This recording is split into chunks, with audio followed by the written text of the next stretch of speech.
Good afternoon and welcome to the National Capital Planning Commission's meeting of May 1st, 2025 open session. First, Secretary Huddle Cox, can you please take the roll? Yes, Commissioner Cozart, Here. Commissioner McMahon, Commissioner Stidham, Commissioner Argo, I'm here. Vice Chair Hewlett, Here. Chair Goodman, Here. Commissioner Green, Here.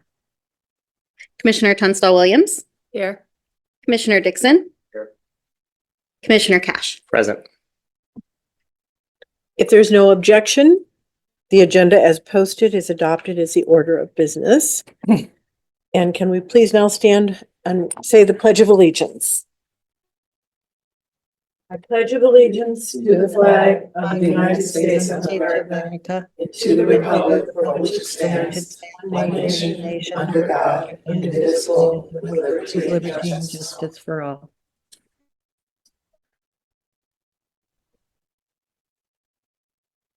Agenda item number 2 is report of the chair. And today I have the pleasure of announcing Julia Koster's retirement this month. Sorry. I know, I felt like I should say the lament of Julia Koster's retirement. She has been an instrumental part of the National Capital Planning Commission for the last 22 years. After beginning as an assistant to the executive director, she became the director of policy and research from 2005 to 2009, where she tackled several initiatives, including capital space, workforce housing, federal triangle flooding, the mall levy projects, and updates to the comprehensive plan.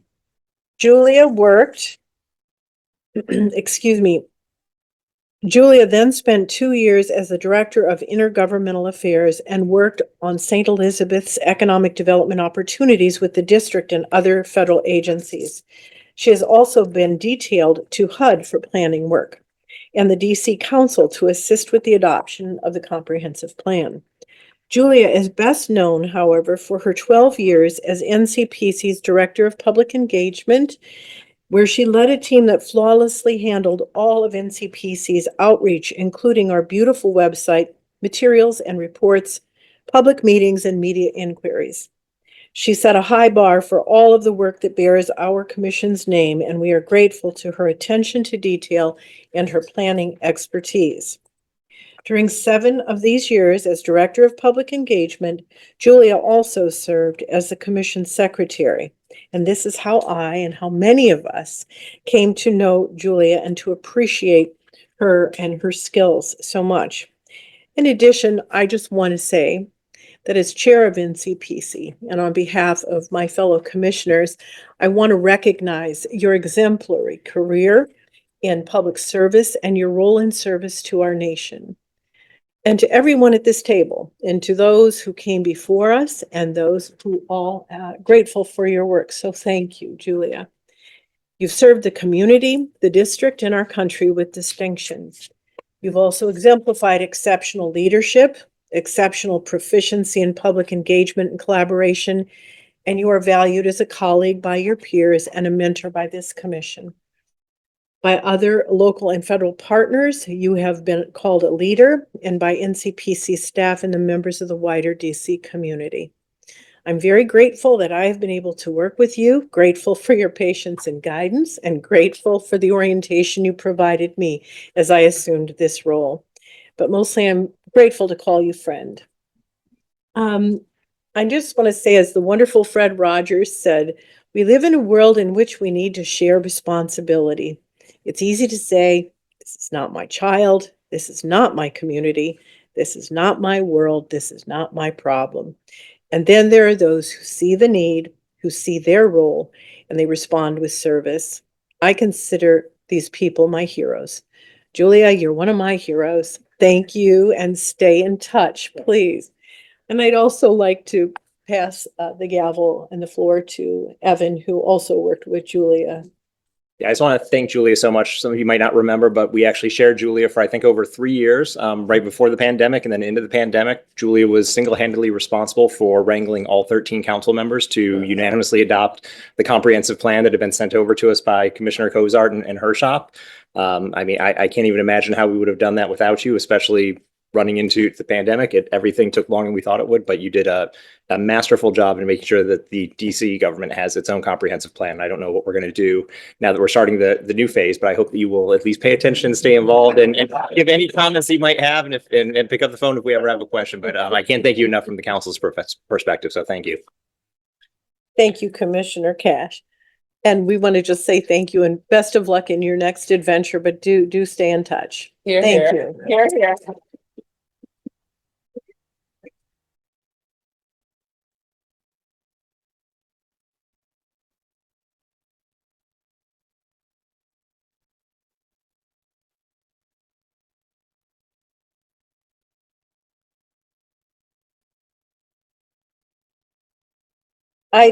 Agenda item number 3, Marcel, our report from the Executive Director, Marcel Acosta. Marcel? Thank you, Chair Goodman, and I'm going to report on here. On behalf of the NCPC staff, I'd also like to express our gratitude and best wishes to Julie Coster on her well-deserved retirement. Julia, as the Chair mentioned, has dedicated over 2 decades to this commission. And as the Chair has rightly pointed out, her accomplishments reflect her commitment and her expertise in service to our nation and our city. And I know that many of you have worked with Julia as secretary in her position as secretary, but I'd also like to take this opportunity to kind of point out her career as an exceptional urban planner. And her final project on flooding and its impact on the federal footprint showcases her ability to manage complex issues and also collaborate with a variety of stakeholders out there. And I've told her this, but she's one of the best planners out there. And we were very lucky to have her here working at NCPC. So while we certainly miss Julia, we wish her all the best. And that concludes my report today. And I'd like to just let you know that my full written report's in your packet. Thank you, Marcel. And I do have a comment. No, I think this most recent task that Julia took an assignment from you on flooding in the district is going to prove to be very helpful sometime in the future. But I do want to recognize the complex nature of the tasks she's willing to take on. And I'm grateful for your leadership and Julia's in that regard. So thank you. Thank you very much. Are there any other comments? Hearing none. Agenda item number 4 is the legislative update from Megan Puddle-Cox. I don't have any legislation to report on this month, but I'm happy to answer any questions. Thank you very much, Megan. Do commissioners online have any questions or comments? Commissioners in the chambers? Hearing none. Agenda item number 5, as we have a quorum, I'll call the meeting to order. Is the consent calendar. There's one item on this month's consent calendar that is to approve the final master plan for the Joint Base Anacostia Bowling Honor Guard Campus Area Development Plan. Are there any questions or discussions on the consent calendar from commissioners online or in the chambers? Okay. Is there a motion to approve the consent calendar? I'm second. It's been moved by Commissioner Dixon and seconded by Vice Chair Hewlett. Thank you. Now, can the secretary please confirm the motion and the second and take the vote? Yes, the motion was made by Commissioner Dixon and seconded by Vice Chair Hewlett. Commissioner Cozart, Yes. Commissioner Stidham, Yes. Commissioner Argo, Yes. We didn't. Vice Chair Hewlett, Yes. Chair Goodman, Yes. Commissioner Green, Yes. Commissioner Tunstall Williams, Yes. Commissioner Dixon, Yes. Commissioner Cash. Yes. Motion has carried. Agenda item number 6A is a request to approve comments on concept plans for Rock Creek and Potomac Parkway multimodal safety and operational improvements plan. And Michael Weil is giving the presentation today. Michael?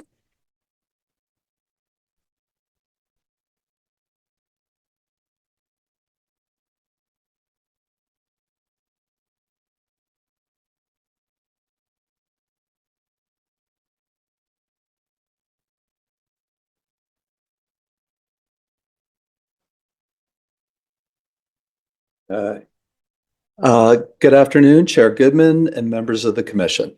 The National Park Service plans on permanently eliminating the reversible lanes along the Rock Creek and Potomac Parkway, and this change will require the applicant to make physical improvements to 5 different sites in Rock Creek Park as reflected in the plan before us here today. As this is a concept review, we are commenting on issues like plan consistency, any unique or complex issues, alternative concepts, and this is generally an opportunity for our commission to comment early in the planning process, similar to other recent concept reviews by our commission involving the Poplar Point Master Plan and the Tidal Basin Development Concept Plan. Today, the Rock Creek and Potomac Parkway operates with peak period reversible lanes, allowing traffic to travel southbound into the city using all 4 lanes between 7 and 9 a.m. in the morning, and with all 4 lanes used for northbound traffic between 4 and 6 p.m. in the afternoon. And the Parkway operates with 2-way traffic during all other non-peak weekday and weekend times and on holidays. The purpose of the project is to improve visitor and park police safety, to minimize vehicle congestion, streamline operating costs, and to extend the useful life of the Parkway corridor, which includes the adjacent Rock Creek Trail, and to do this in a manner that is sympathetic to the scenic and historic character of the park. For context, the Parkway runs roughly north-south through Rock Creek Park, which was created by an act of Congress in 1890. Rock Creek Park encompasses over 1,700 acres, and the park is visited by over 2 million people annually for its natural setting and to enjoy the park's many recreational amenities such as this golf course, equestrian trails, tennis center, hiking trails, and multiple playground and picnic areas. The Park Service originally opened the Parkway in 1936 as a recreational corridor to connect Washington, D.C.'s monumental core, the National Zoo, and land within the park itself. The Parkway was designed to surround motorists in a secluded forest setting with views of the valley's natural landscape. The Park Service is currently conducting an environmental assessment for their multimodal safety and operational improvements plan, which currently is in its scoping period, and this period lasts through May 17th. In advance of the EA, the Park Service developed the plan's proposed improvements based on a preliminary traffic study, which was completed by the U.S. Department of Transportation's Volpe Center back in January of 2024. And before I walk you through the Park Service plan, I would like to note that NCPC is participating in the EA study as a cooperating agency, since our commission would have an approval authority and NEPA responsibility for all future projects that come out of this plan. And also, I would like to note here that our review role focuses on the plan's proposed physical improvements to the Parkway, Park, and Rock Creek Trail, rather than on any future operational traffic changes, and we note these points in our executive director's comments. So here's a map of the plan's 5 improvement sites. 3 of these areas involve intersection improvements, and the other improvement areas are linear, consisting of a new raised 0.8-mile median section along the Parkway, and the other site is a 0.8-mile section of Rock Creek Trail, located adjacent to the Parkway, and the plan shows a proposal to repave and widen this section of trail. Starting with the northernmost site, Shoreham Drive and Cathedral Avenue merge with Beach Drive to form the Parkway near the Woodley Park and Calorama neighborhoods. This area currently consists of multiple ramps and a T intersection and several yield and stop signs for traffic control.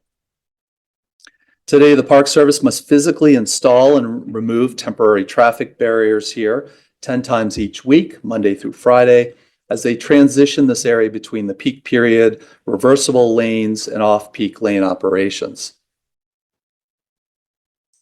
And this diagram shows the Rock Creek Trail crossing over Shoreham Drive.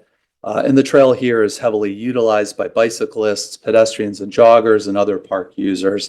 And at this point, the Park Service anticipates no changes to the trail network through here.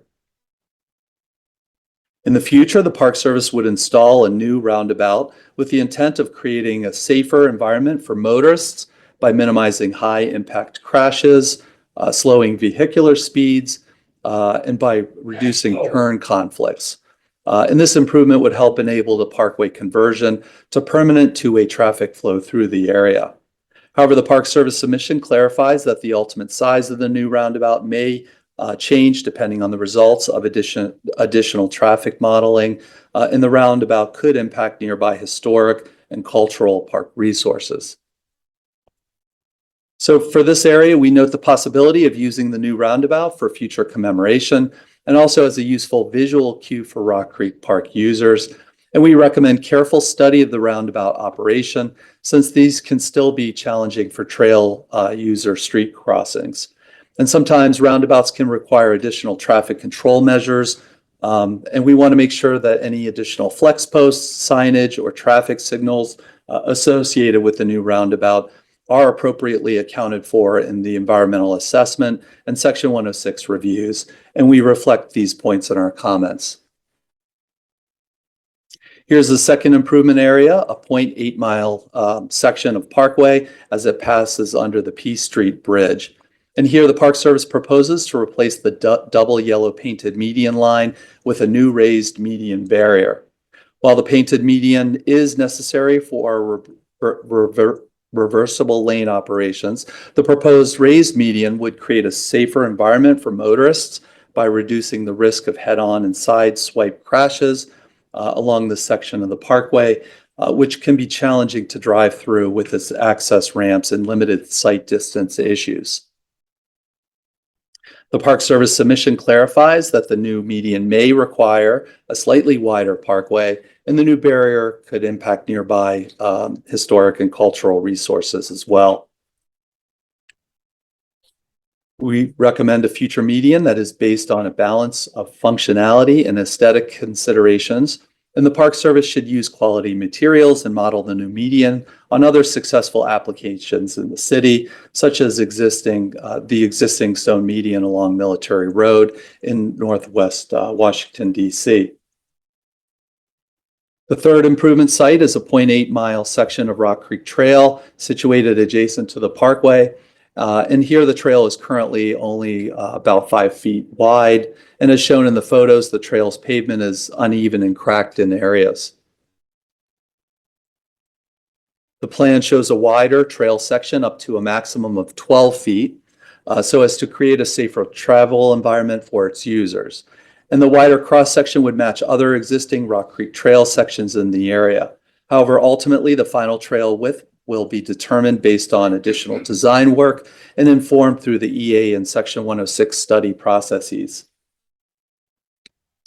Specifically, the Park Service describes a number of benefits to a wider trail, such as reducing trail user conflicts, reducing the risk of users entering the parkway, and the park user experience benefits. However, the wider trail may impact nearby historic resources, cultural landscapes, vegetation, soils, and utilities. In our comments, we note the trail improvement is consistent with a number of our comprehensive plan policies related to multimodal travel, access, and promoting recreational opportunities on federal parkland.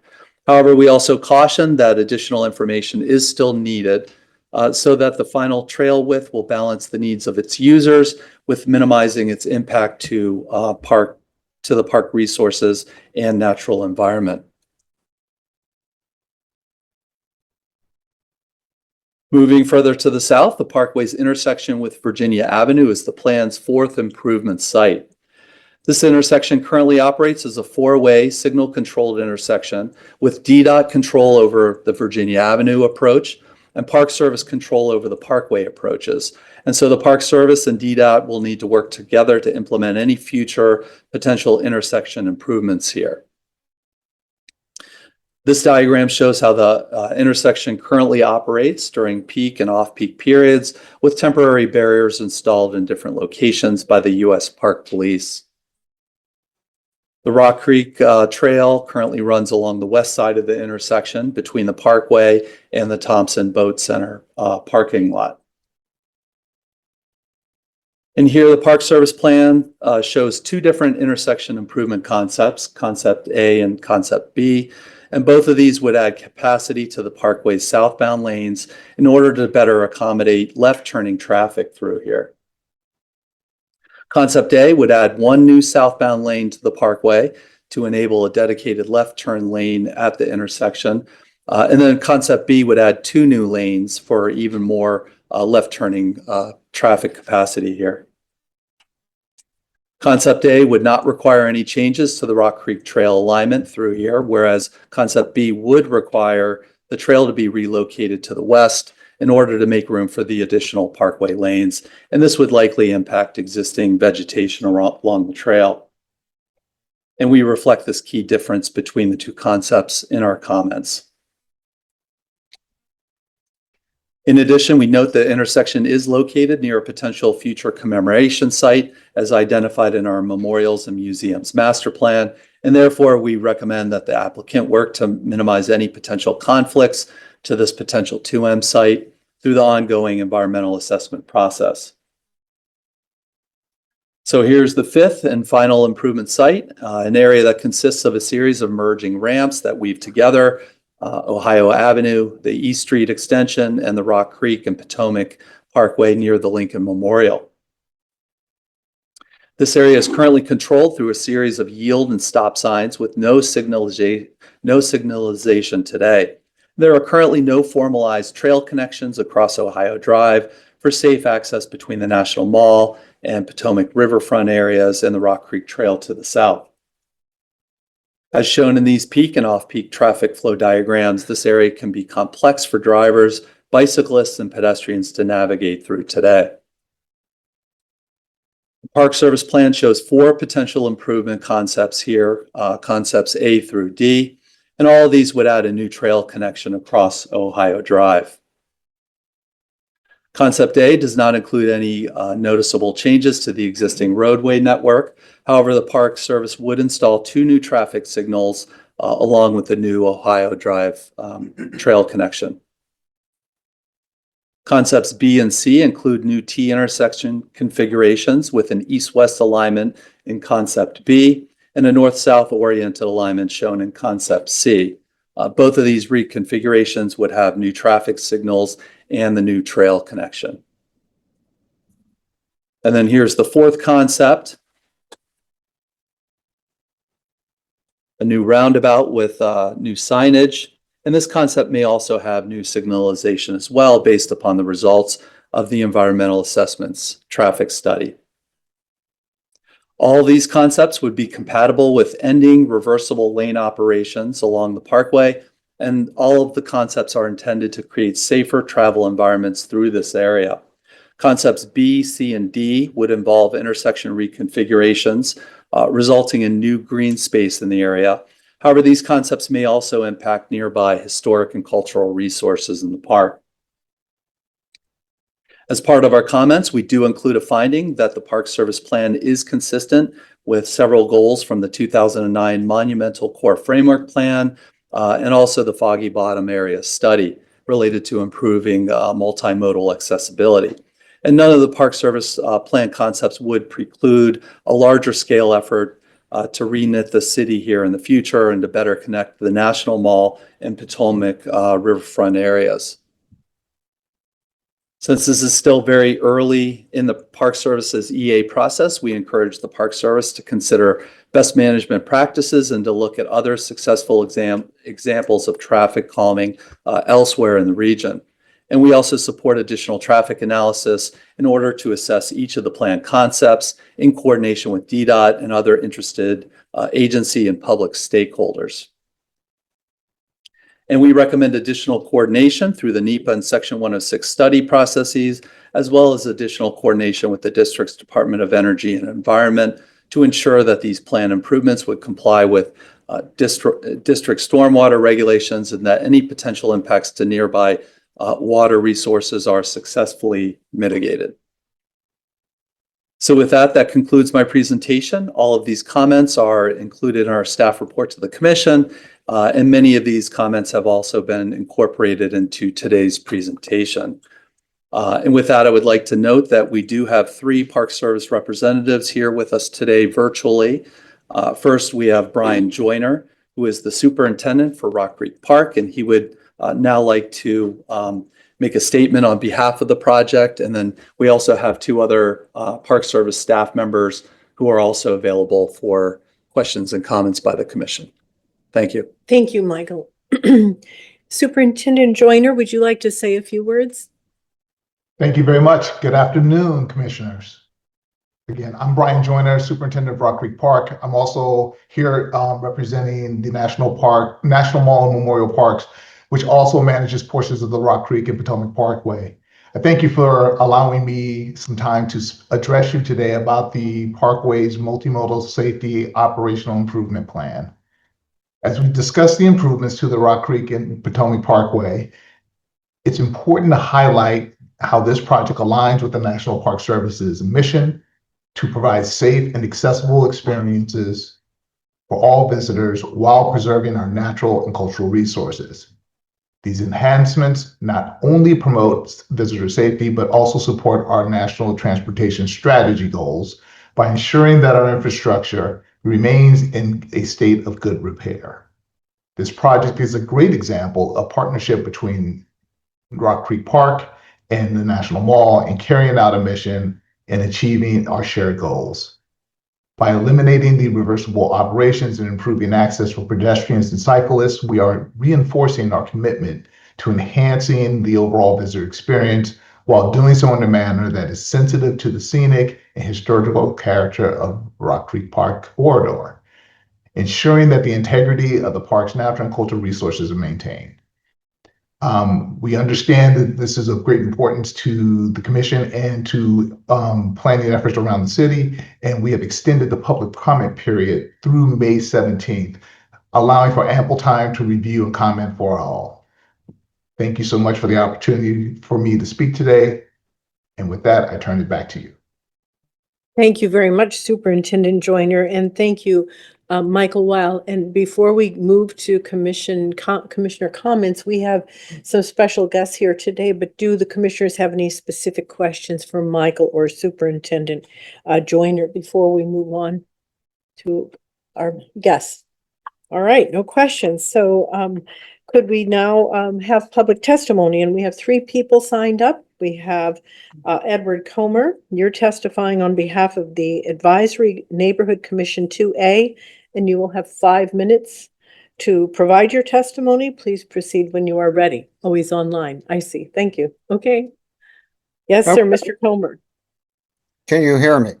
Yes, we can. Okay, thank you. Advisory Commission, thank you for inviting me to this. ANC 2A is responsible for 2 major elements of Rock Creek Parkway. The intersection with Virginia Avenue and the proposed changes with Ohio Drive closer to the Lincoln Memorial. My statement today will focus almost exclusively on the Virginia Avenue intersection and neighboring roads.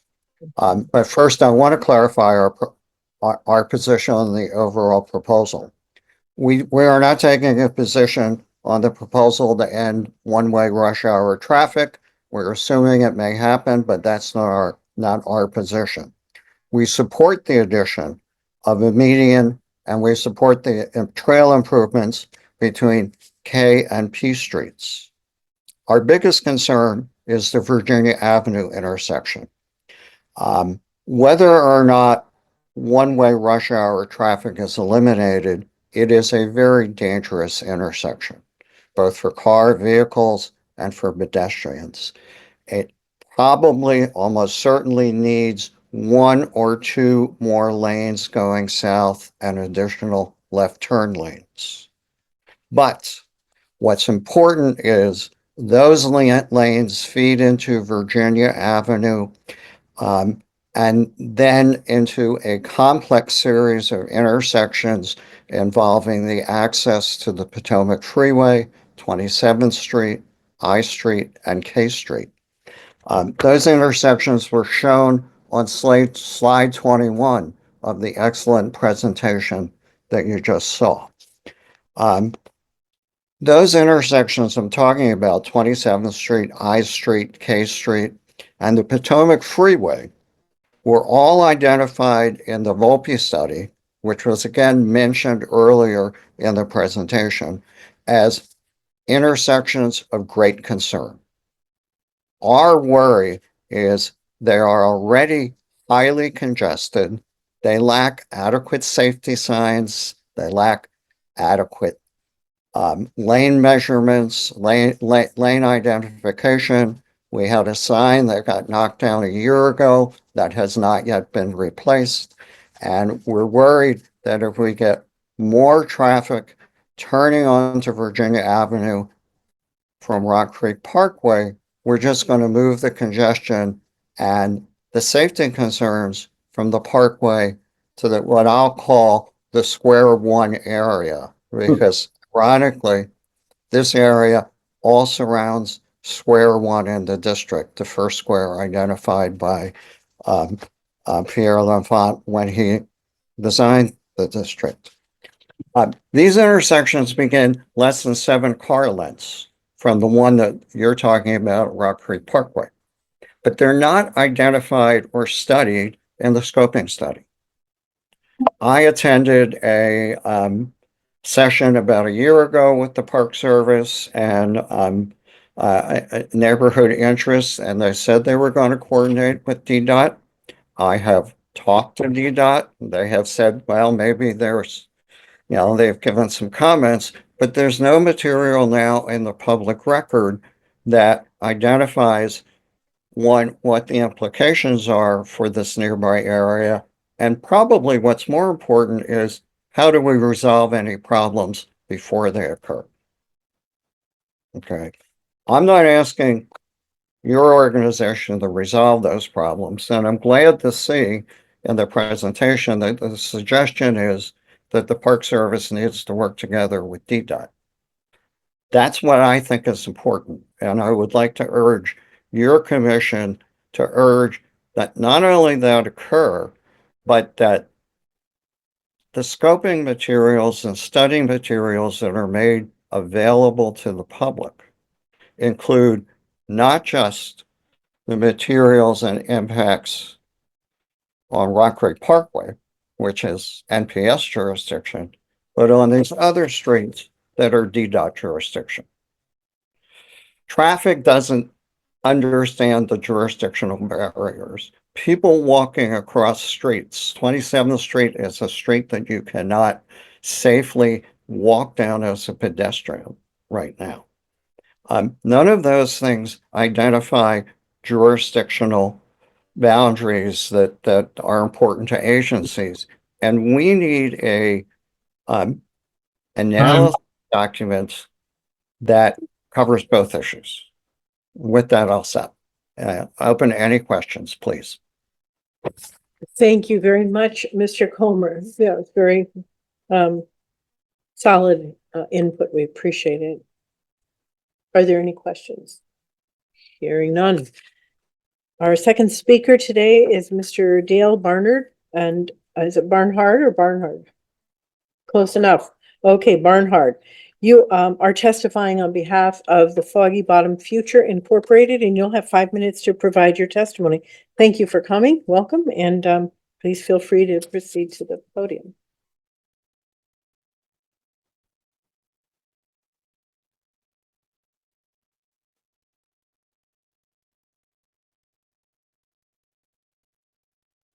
How do you do?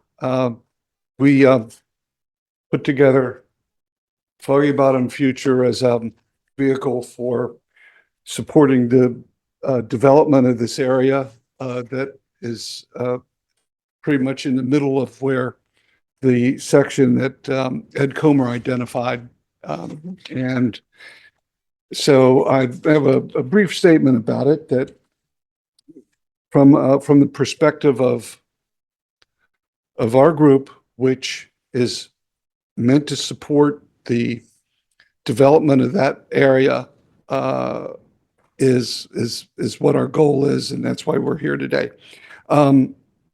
So I'll read this because it's fairly brief. Foggy Bottom Future is an organization set up to support the much-needed makeover of the southern portion of the area that NPS Transportation Impact Statement completed by US DOT's Volpe Center seeks to address. While the impact statement addresses many concerns, it does not adequately address how to rebalance private auto use with pedestrian, microtransit, public transit modalities, and reconnecting the grid in future development of the area. The reconnection of the city grid with the Potomac waterfront, including Kennedy Center, the northwestern edge of Foggy Bottom, the expansion of the National Mall, and reconfiguration of the Roosevelt Bridge access as contemplated in the recent NCPC and ULI studies in 2024 need to be addressed in anything that the NPS does regarding this area. Foggy Bottom Future has applied for a planning grant for this area through US DOT's Reconnecting Neighborhoods program, which will be awarded this year. So our application is still in process along with others that, and it's a competitive process. To this end, we propose the following: convert the Parkway back to two-way operations as soon as possible. So we support what the NPS wants to do with that. De minimis changes for the time being to allow the reversion to two-way operation. So in other words, all of the various improvements that they have, although we appreciate their spirit, they are completely insufficient as far as addressing the kinds of traffic issues and ingress and egress from the area, as Commissioner Comer pointed out. And then the third being put together a public-private partnership to work with the federal government to support the makeover of this area.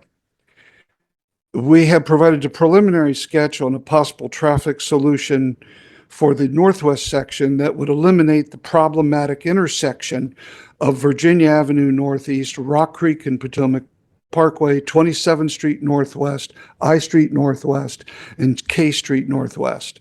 This would allow for the future demolition of the two down ramps that will allow for the cap over the Potomac River Freeway and the reconnection of Foggy Bottom with the waterfront. The problem of balance is lacking in mid-20th century freeway design and must be addressed. What's been created is a DMZ down there that is safe neither for pedestrians, bicyclists, or automobiles. As such, there's also, we've created a transit desert down there. So that doesn't work very well. The third point is the restoration of the LaFont Plan Vista Street that would allow a direct sight line from where the Thompson Boathouse parking lot terminus is with the Washington Monument. And so in order to do that, you're going to have to do a lot more than adding a couple of lanes there to accommodate traffic flow. And so that's pretty much it. That's where we stand. My brother has some other testimony that includes some illustrations that we were talking about, and that's where we stay. We back up, for the most part, Commissioner Comer's comments. We want to see it two-way again, but we don't want to see the kinds of improvements they've suggested until we've gotten a much better look at this, because there's some profound things that need to be done there. And just a few lanes on the Parkway ain't it. Thank you very much, Mr. Barnhart. Appreciate your comments today. Questions? We'll move on to the next speaker. And that is Gary Barnhart. And you are testifying on behalf of the Barnhart Family LLC, and you will have 5 minutes to provide your testimony. And please proceed when you are ready, Mr. Gary Barnhart. Thank you for coming and welcome. I want to thank the NCPS Chair and Commissioners for this opportunity to testify in support of the Project 6A action item, with the caveat that the project scope needs to be rethought. While I have specific suggestions regarding this matter that I will address, some context is necessary. My name is Gary Pierce Barnhart. I'm the youngest of 3 sons to Mary Ruby Barnhart, born at Doctor's Hospital on I Street, of all things, 4th generation Washingtonian. I'm the managing member of the Barnhart Family LLC, which owns the only private property on Square 5 of the city. My connection to complex infrastructure planning is significant. As a robotic space systems engineer, I had the honor and privilege of helping to build the most expensive and complex piece of real estate infrastructure our species has ever constructed, the International Space Station. My concerns about the proposed Project 6A scope are that the planning process needs to focus on fostering and managing outcomes rather than being misdirected by ill-considered half measures or being subsumed by interminable processes. This concern can likely be best expressed through an example. A long time ago, in a great city that some believe is in a galaxy far, far away, some of the most desirable land for development was offered to the gods of freeway development with the fervent hope that traffic would flow and a plethora of benefits would befall the inhabitants. Alas, what reality and passage of time have wrought has proven far less sanguine. What is known as Square 5 has for over 50 years languished as a set of 3 nondescript townhouses stranded in a sea of failed traffic intersections, bisected by a collection of freeway ramps, leaving effectively all the remaining ground unusable and inaccessible. The magnitude of the lost opportunity to the city comes into focus with the fate of Square 5 is considered in the context of the available property in the adjacent squares. The 19 parcels combined totable development land area is approximately 500,000 square feet. To put this in perspective, the potential aggregation of parcels is larger than the entire Watergate complex, coming in at approximately 435,000 square feet. This situation is presented not as a personal lament for resources wasted over many real estate cycles, but as an example of process failure and the need to fix how the respective planning bodies, the federal government, and the city orchestrate fine-grained development opportunities, particularly those at larger scale. To date, no reliable mechanism has been established that allows large-scale development projects in the city to progress along a deterministic timeline. Even the most well-coordinated planned urban developments seem to be resolved through court action rather than a negotiated confluence of interests that ensures the best possible outcomes for the city and its inhabitants. The failure to achieve these objectives will result in ad hoc development, which is far less optimal for all stakeholders. So returning to our opening example, should we wait for the future of whatever comes, or should we lend our efforts to architecting the future we wish to see come to pass? I recommend the latter and request that the NCPC support the approval of Project 6A rescope to be part of a coordinated and collaborative fine-grained planning effort aimed at achieving the best outcome for the impacted area. As promised, we have specific suggestions that outline the proposed rescoping of the planning area for Project 6A, the key areas of focus, the general considerations, and the broader context of the original plan for Washington, D.C. The partial perspective is shown in Figure 1, covering the proposed planning envelope, and it attempts to illustrate the potential site envelope in a non-prescriptive manner. The figure shows both the extents of the proposed planning area and draws out the key focus points that we feel that need to be addressed in the 6A rescoped plan. We lay out the following focal points.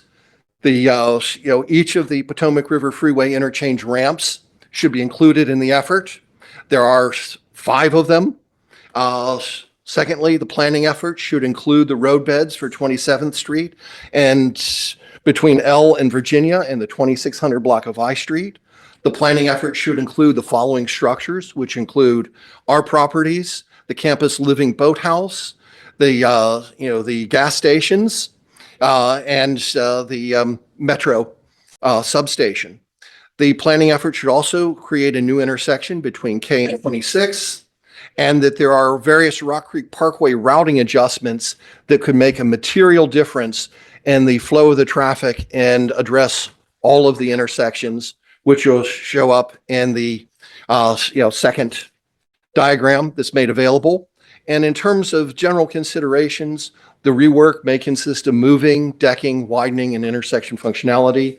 Cost and functionality must be explicitly traded to allow for comparison of the options. Thank you very much, for the opportunity to speak, and we're happy to provide additional details, and we encourage the commissioners to visit the foggybottomfuture.org website. Thank you all very much. Thank you very much, Mr. Barnhart. We appreciate you coming. And are there any questions at this time from the commission? If not, we'll move to our comments from the commission. Thank you. Thank you all. And thank you very much for coming. All right. This concludes public testimony, and I want to thank all of our guests today for speaking both online and in person. Is there a motion to approve comments on concept plans for the Rock Creek and Potomac Parkway Multimodal Safety and Operational Improvement Plan? So moved. Thank you. It's been moved. Second. But thank you very much. It's been moved by Commissioner Stidham, and it's been seconded by Vice Chair Hewlett. I'm now going to open up the floor for discussion. If everyone's ready, I'm going to start with comments from Commissioner Stidham. Thank you very much. Thank you for the presentation, and thank you to those who came to speak about the project. I think that it's often forgotten why Rock Creek and Potomac Parkway came to be. There was a concern about protection of the creek when sewage was being dumped, raw sewage was being dumped into it. So the commission decided that there needed to be protection of the creek, and not only protection of the creek, but also a means by which to get from the zoo downtown.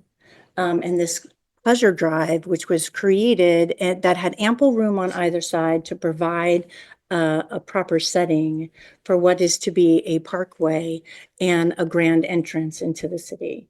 And over the years, it has become quite the commuter route, I think, as everyone has agreed. Yeah. But it's not safe. It's extremely expensive operationally to have park police out there twice a day, every day to make these changes. It's not safe for them either. It doesn't function well traffic-wise, and there needs to be some changes. And we are not jumping into this without proper research and modeling and coordination with the DC Department of Transportation. We have spent a considerable amount of time coordinating with them to ensure that changes that we're proposing don't affect neighborhoods, don't snarl traffic, and that this continues to be an entrance to the city that protect the resources of the park, both cultural and natural, but also provide a means to get in and out of the city in a wonderful way. And for citizens to move through the city. If you were ever caught in Georgetown when the traffic was going opposite the way you really needed to be, then you were narrowing your way through those tiny little streets where, traffic doesn't need to be. So this will help resolve that. So that's where we will continue to work with DDOT on these intersections to help them alleviate with small changes to ensure that we're not causing any impacts. Just to be sure that our design is the best that it can be for everyone involved. Thank you very much, Commissioner Stidham. Commissioner Argo. I don't have any additional comments. It's an interesting, I appreciate particularly Commissioner Stidham's comments. I was going to say something else and now I don't remember what it was, but I think we need to move on. Thank you. Thank you, Commissioner Argo. Vice Chair Hewlett. Yes, first of all, thank you, Mr. Weil, for your presentation, and Superintendent Joyner. Also for the folks the Barnharts who've attended today, and Mr. Comer who attended virtually. thank you for bringing the comments and concerns about the transportation and traffic concerns to our attention, because the whole purpose of this is to improve transportation safety for vehicles, for cyclists, and for pedestrians, while still preserving the historic aspect. And so, and particularly for the park police as well, that is dangerous. And thank you, Commissioner Stedman, for your comments. I'm glad to hear. I know when we read everything, I know there was a emphasis on consultation with the U.S. Department of Transportation, but I also hear that you're working with the District of Columbia DDOT. So that's important. And I think it's imperative to recognize that this is just the concept plan. And so all of these things will be fine-tuned further, as Commissioner Stidman indicated. And so I think it will come together basically with all the concerns that are in the report today, the concerns that we are raising today, the concerns that we've heard today, and then it will be fine-tuned further. So those are my only comments, because I too am concerned about any other transportation issues that we may be causing while trying to fix them. Thank you. Thank you very much, Vice Chair Hewlett. Commissioner Green. I think you're on mute, Commissioner Green. There we go. How about that? Yeah, it works. Thank you. No, I appreciate the presentation, and I especially appreciate the comments of the 3 citizens who spoke today, and just hope that they're brought in as part of this process. They may already have been, but I hope that those perspectives become part of the planning process as it moves forward. Thank you very much. Thank you, Commissioner Green. Commissioner Tunstall Williams. Yes, thank you for the presentation, and thank you to the Park Service for looking at this issue. I am a resident that lives up near there, and it is a pain in the neck, both from the remembering what time does it start? When do I have to go? But also just the bottleneck, particularly at both the big intersections at either end, are really a challenge for people that live along there and want to get in and out or move through the city. So I think hugely important, but I do agree with Mr. Comer and the brothers Barnhart about the importance of what happens once you get off. And I know it's outside the scope of your project, but to the extent that you can deal with DDOT, I think, and some of it is you, like going north onto Beach Drive, going from 2 lanes into 1, that's that massive bottleneck that you can spend 20 minutes sitting in or be a jerk and go all the way up to the top and cut over. So things that you can do for that, as well as the sort of mixing bowl that is there by the gas stations, I would support whatever the Park Service can do to connect with DDOT to sort of further the scope of the project. But otherwise, I think it's a great effort and a much needed one. Thank you very much, Commissioner Tunstall Williams. Commissioner Dixon. First of all, as always, we appreciate the fine work of the staff and the great presentation. I always do. Though I may not comment. Also, I think this is a real complex situation here. Like many of us here, I've used it one way, the 2 ways, and all the wrong way when you need to go someplace. But so I think it's complicated, and it's being looked at very thoroughly. I think all the right eyes are on it. And I think the Barnharts need to definitely be brought into play, because they've made a family investment in this. I only regret that the station, you had a lot of space to work with. We don't have a lot of space to work with here. So we have to do our best. So keep up the good work. I'm happy to see it go forward, and it's great. I would like to be sure, though, that the transportation beyond these east spaces, the lights and all, when you get up around further up the park, that the flood of traffic that we'll now feel will be accommodated with lights that may be timed differently. I'm always impressed when I go down to my home in Virginia and come back some nights. The lights don't stop you if nobody's coming the other way. They freeze. They just keep going green. And I'm not sure we can go that far, but timing of the lights could be very useful, I think, in this. Thank you. Keep up the good work. Thank you, Commissioner Dixon. Thank you very much. Commissioner Cash. No, thanks so much for the presentation. I mean, my primary concern is that there's a lot of good work between DDOT and Park Service and making sure that this doesn't have any negative impact on the rest of the transportation system. And it sounds like that's the case. So I look forward to the project moving forward, and with that in mind. Thank you very much, Commissioner Cash. Commissioner Cozart. Want to thank staff for the great presentation and the work on this project, and appreciate how National Park Service is working with Department of Transportation about this. I don't have any further comments.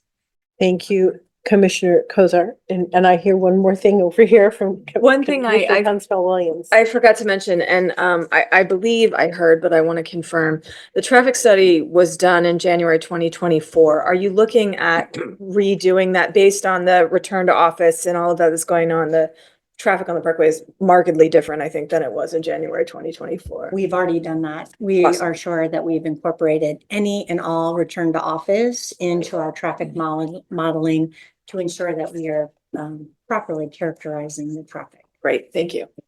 And I hope you're not one of those zipper folks. I am not. I go the other way.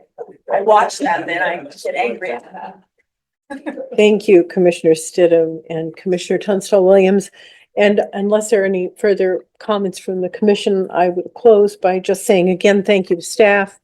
And thank you. We always appreciate input from residents and citizens of the area. We appreciate your coming here both online and in person and commenting today. We do want to thank the National Park Service for submitting these concept plans for review.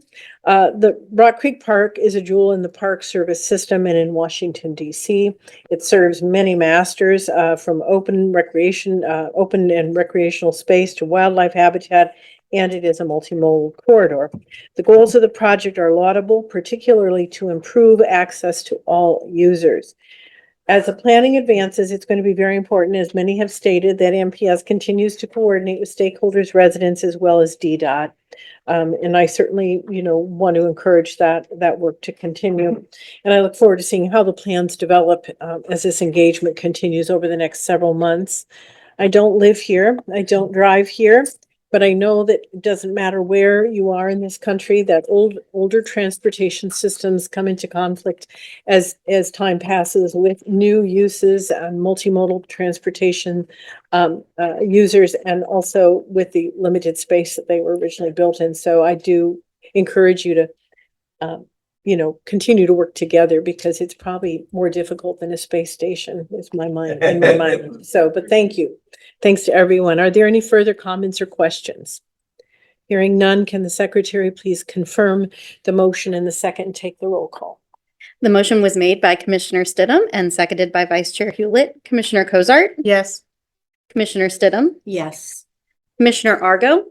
Yes. Vice Chair Hewlett? Yes. Chair Goodman? Yes. Commissioner Green? Yes. Commissioner Tunstall Williams? Yes. Commissioner Dixon? Yes. Commissioner Cash? Yes. Thank you very much, Megan. The motion has carried. Agenda item 6B is a request to approve comments on concept plans for Capital One Arena improvements. Jamie Herr is making the presentation today. Welcome, Jamie. Thank you. Good.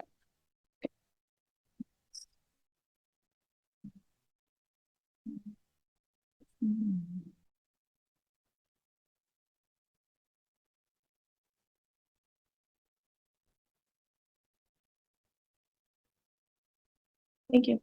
All right. All right. Good afternoon, Chair Goodman and Commissioners.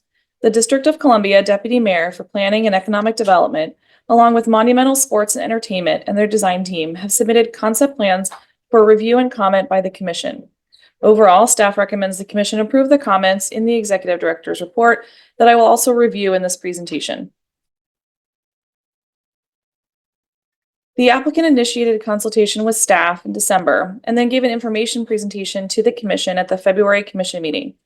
NCPC staff and the applicant initiated the Section 106 process in February and held consultation meetings in March and April. Today, the Commission is reviewing the concept level design and providing comments.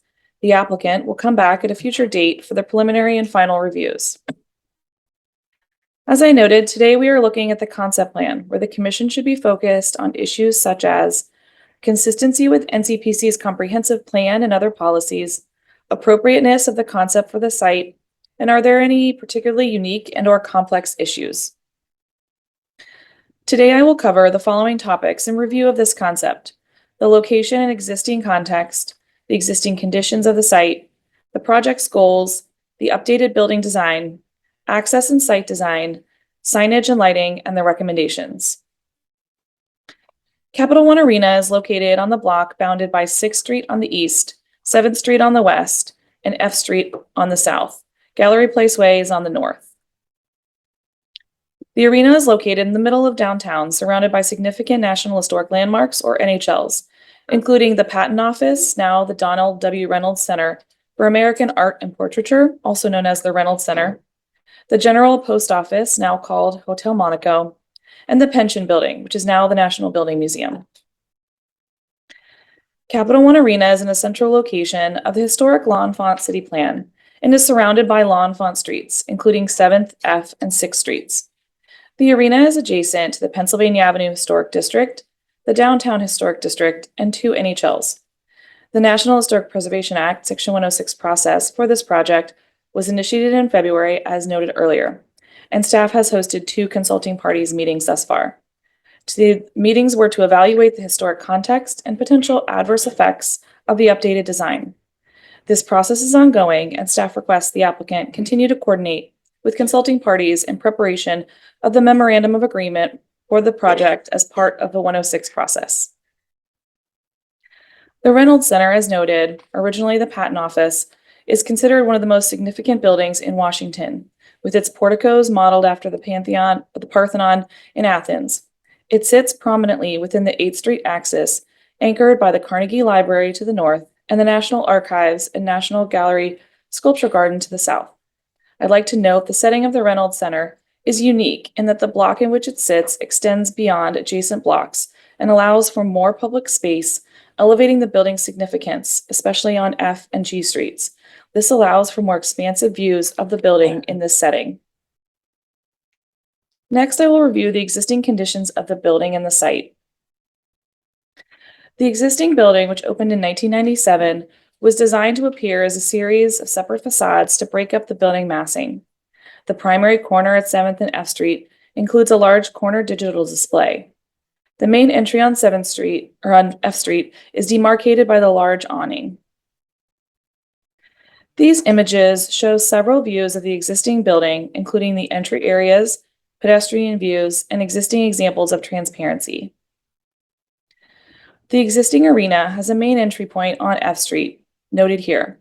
There are 2 secondary entry points on 7th and Gallery Place. There is an existing retail space at the southeast corner of the building, and the metro entrance is at the southwest corner. These images show the existing conditions inside the arena, specifically the entry experience and circulation. Next are the applicant's project goals. The applicant has indicated that their goals and objectives for the project are to transform the arena with a unified identity to extend the functional life. They intend to improve access and circulation, improve building materials, transparency, and activation with the goal of being a catalyst for area renewal.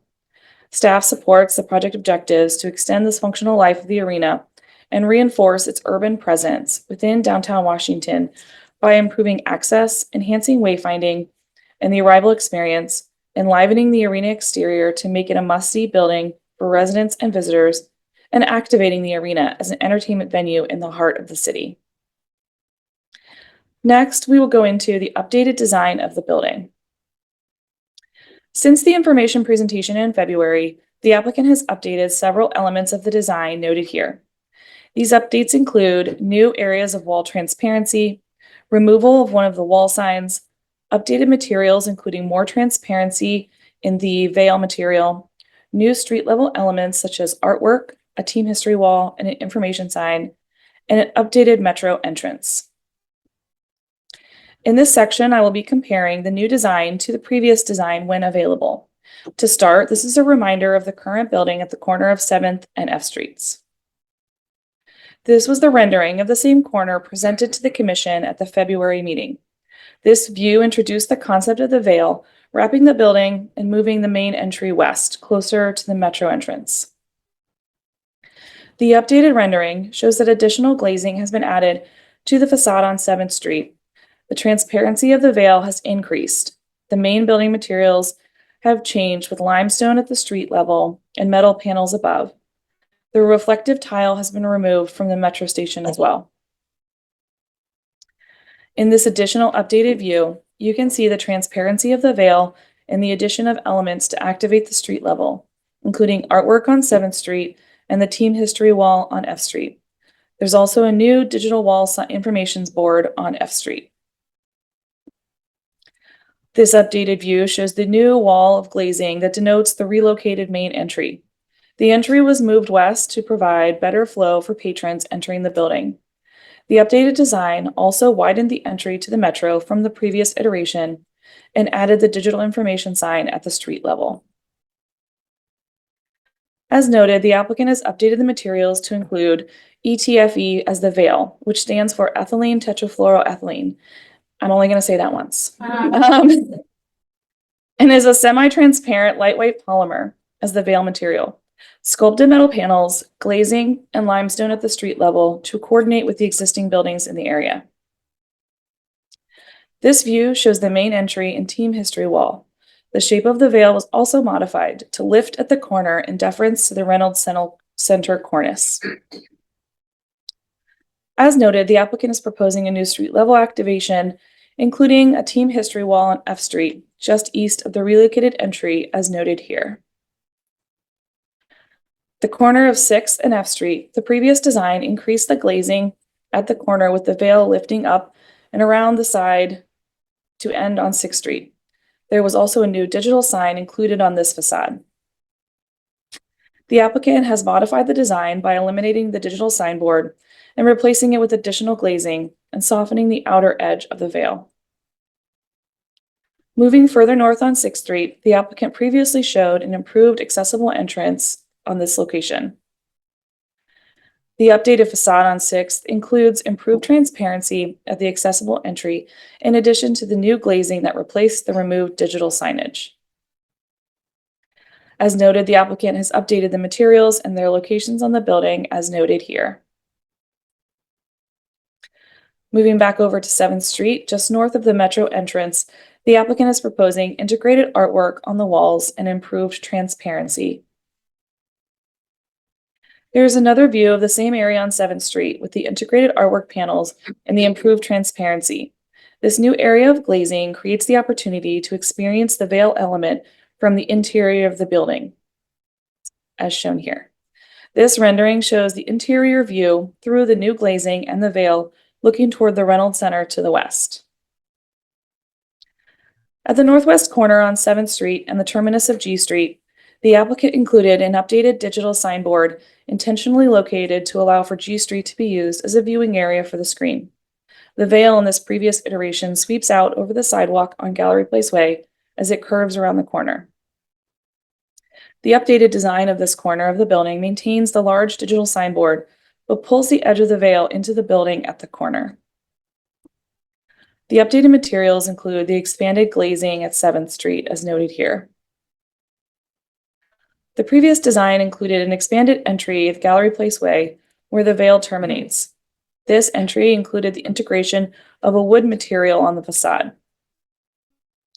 The updated design tucks the veil closer to the building and removes the digital sign band to address adjacent condominium owner concerns and improve weather protection. The Gallery Place entry includes all the updated materials previously noted, as well as the composite wood material.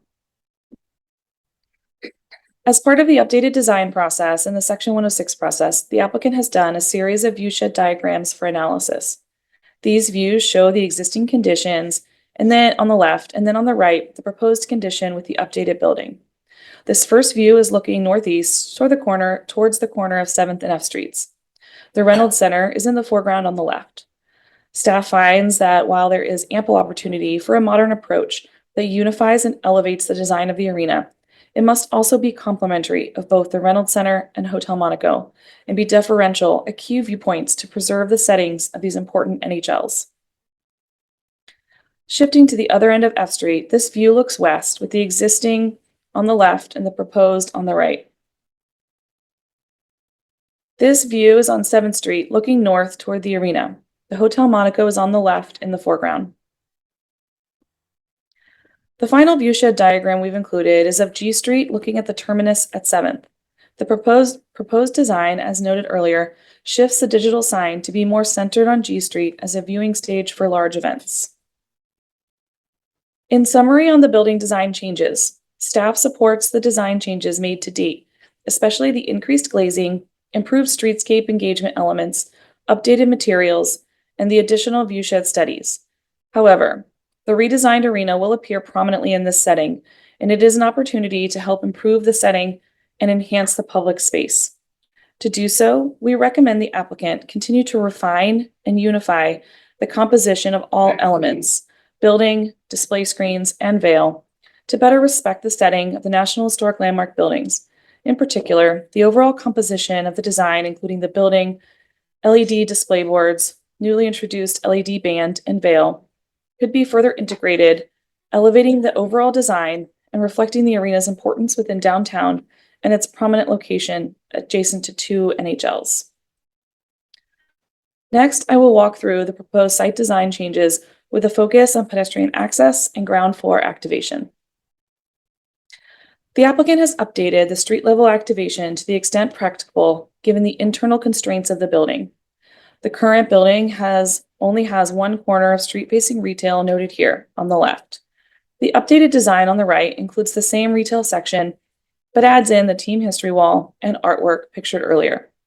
While the new design is an improvement, staff encourages the applicant to continue to explore opportunities for additional street-facing uses, including retail, to help activate the pedestrian realm, particularly when the arena is not in use. One of the key aspects of the design is that entries will be provided from all sides, so that visitors can access the arena from each frontage. Some existing entries are not accessible or have the appropriate equipment for screening. These will all be upgraded. A new accessible entrance will be added on 6th Street, and the entry from F Street will be shifted west. This is important for several reasons. As part of the design process, the applicant determined the existing entry was not ideal, as it opened onto the elevator bank, as noted on the left.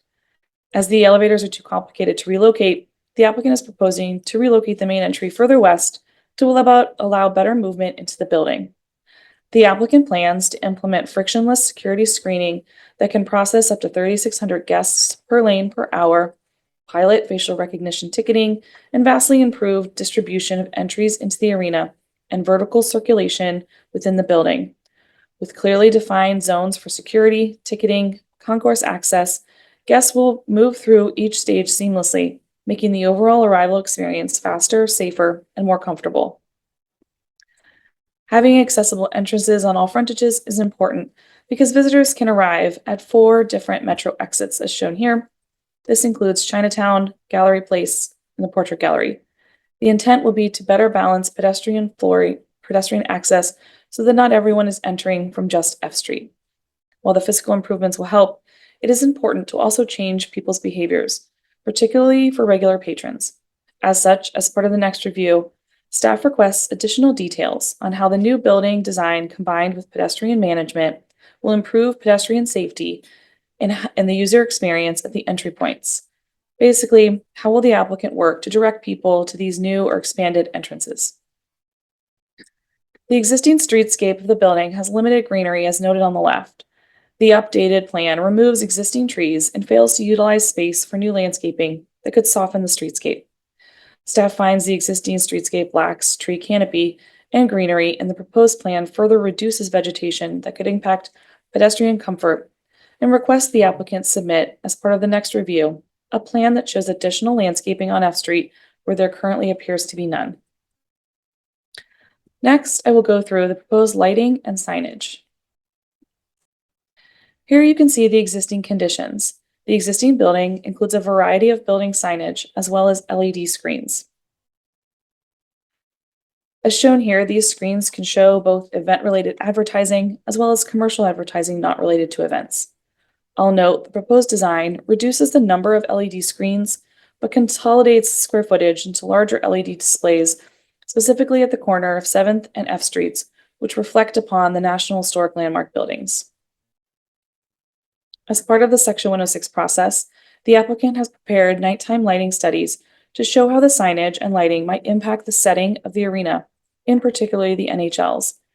On the next few slides, I'll show you some of those studies. Here's a view looking east along F Street with the existing and proposed buildings. You can see the new larger consolidated LED screen at the corner and then the new LED band underneath. The veil is illuminated across the top of the building. The Reynolds Center is located in the foreground on the left.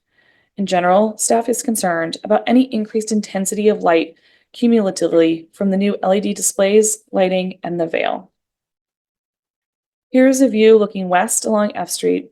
Again, the Reynolds building is in the foreground. In this view, the veil is the most evident illuminated element. Overall, staff is appreciative of the additional design development that has occurred, as well as the additional study of the lighting effects. As we noted previously, the redesigned arena will appear prominently in this setting, and it is a great opportunity to help improve the setting and enhance the public space. To do this, we again recommend the applicant continue to refine and unify the composition of all elements of the building to better respect the setting of the National Historic Landmarks. In particular, the overall composition of the design, including the building, large LED display boards, newly introduced LED band, and the veil, could be further integrated, elevating the overall design and reflecting the arena's importance within downtown and its prominent location adjacent to 2 NHLs. We also suggest eliminating or reducing the proposed LED band, particularly at the corner of 7th and F Streets, to minimize visual and lighting impacts on the setting of the NHLs. And as the design is further improved, staff requests the applicant submit, as part of the next review, a complete lighting plan with the location and specification of building lighting, including foot candles, lumens, color temperature, and hours of operation for all elements that create exterior light, including but not limited to the digital boards and bands, the information board, the veil, and interior lighting inside large glazing walls, pedestrian level lighting, and any exterior uplighting. A daytime street view from the area around F and 9th Street Northwest to better understand the impact of the veil in the surrounding area. This information, along with the other requests I have previously mentioned, will help clarify aspects of the proposal and ensure the design is both meeting the applicant's goals while complementing this important setting within downtown Washington, D.C. Again, we want to recognize the applicant team for their work thus far. As this is a concept review, the comments and recommendations of the commission will help guide the design development prior to returning for additional review. This concludes my presentation. I have incorporated the recommendations into my presentation, but I have them here for your reference. Thank you. Wait, I'm not done. Okay, sorry. The applicant and their design team are here to answer any questions that you may have. Thank you. Thank you. Thank you, Jamie. We appreciate the presentation and we do welcome our guests from the design team when we recognize that you're here. And if you have any comments, you're okay. Well, we're going to move on then. Do any of the commissioners online or in person have any questions for Jamie? Any questions? Oh, yes. Hi, Jamie, thank you for the presentation. I'm wondering if you could say just a little bit more about the recommendation of the integration of the veil and the LED display. And there was and a third part that you mentioned. Yes. So obviously this is a topic that has come up constantly within the design review. And I think it's really up to the applicant's design team to take all the comments that they've received, not just from us, but from others. And I think those comments have ranged anywhere from eliminating the veil entirely to basically better integrating it with the building and the street level and all of the different elements that they've added to the building to make it a unified, cohesive design as opposed to a disparate set of elements. Thank you. That answers your question. Okay. Any other questions? Yes, Commissioner Dixon. Mhm. I think it's a fascinating slide. That's why I call for it. And I wonder if Mr. Bonner could come back in and talk to us about the space station coming to DC. It's a very, very futuristic looking building site. But what I like about this, if you notice the modern image we have of the building, and then look to the right, there's an analog clock, which I think is really interesting. It's like an analog clock in an image with a building that looks like it's very futuristic. Very observant, I'm impressed that you can Commissioner, see that. yes, Commissioner Huh? Dixon, Does very that observant. not say a lot? Yeah. I don't know if y'all picked that slide, but that's That's really right. like, whoa. Okay, so. Thank you. Back to the future, we Yes. are, any other comments No. on here? No, okay, any other commissioners, and do commissioners have any additional questions, Brian? Or our commissioners online? No? Okay. Well, hearing no more questions, then we are looking for a motion to. Okay, it's been moved and seconded that we approve the comments for the concept plans for the Capital One Arena improvements. So Commissioner Dixon made the motion, Megan, and Vice Chair Hewlett seconded it. So now we're open for discussion, and I'm going to start with Commissioner Cozart. Well, thanks again to the staff for their work on this really important project. And obviously it's very important to the district, and appreciate the way the project team has really responded to a lot of the comments. I really, in particular, like that the improved transparency of the materials, of the building itself, you know, kind of night and day, certainly of the existing condition. I also like the inclusion of the limestone as a way to really connect with the kind of surrounding character, and also appreciate kind of the art panels that just it really, I think, creates kind of an at a street level kind of an art district feel to it. So appreciate that. And I was particularly compelled. I was at the arena stage yesterday, and just the view that you have from inside the arena stage to looking at the buildings around the wharf, it really reminded me of this idea of when you're inside one building and being able to see the others through that transparency and experience that you're not in one place, you're in a neighborhood, that really matters. So appreciate, you know, kind of the attention to that, and how the result of these revisions kind of speak to that. And that was in one of the slides from the presentation today. So encourage continued work to that end, and really helping to, I guess, tell the story of how all of these pieces fit together. I think that's going to be important as we go forward as well. But really excited about the project overall, excited about where we are in terms of the design, and very excited to move it forward. Thank you. Thank you, Commissioner Cozart. Next, we have Commissioner Stidham. Thank you for the presentation. I think the timing is a little interesting with the Capitals and the Stanley Cup. So, Go Caps. I appreciate the Yes. facade changes. I think they do a better job of integrating. Well, first of all, you know, it took the plainness out of the facade and took in more of an interesting material to give it a little bit more significance and to tie it a little bit more into the community. So I think those changes are great. They made along with the changes in the entrances. You know, the veil seems like an add-on. It doesn't feel like it is part of the overall design. It feels like it was just plopped on top. So I think that there needs to be some additional work in making the entire design more cohesive so that all of the pieces are working together and feel like they are integrated and not just stuck on the top. I mean, it's a complicated project because you're in a historic area, so you want to be sensitive to the setting, but yet you want to create a unique urban experience.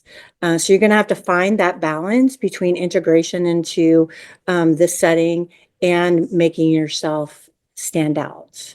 In a way, you're not there yet, so I'm really glad that it's in for comments on concept, because I think you have some work to do, but you're at least moving in the right direction. So thank you for the changes. Thank you very much, Commissioner Stidham. Commissioner Argo.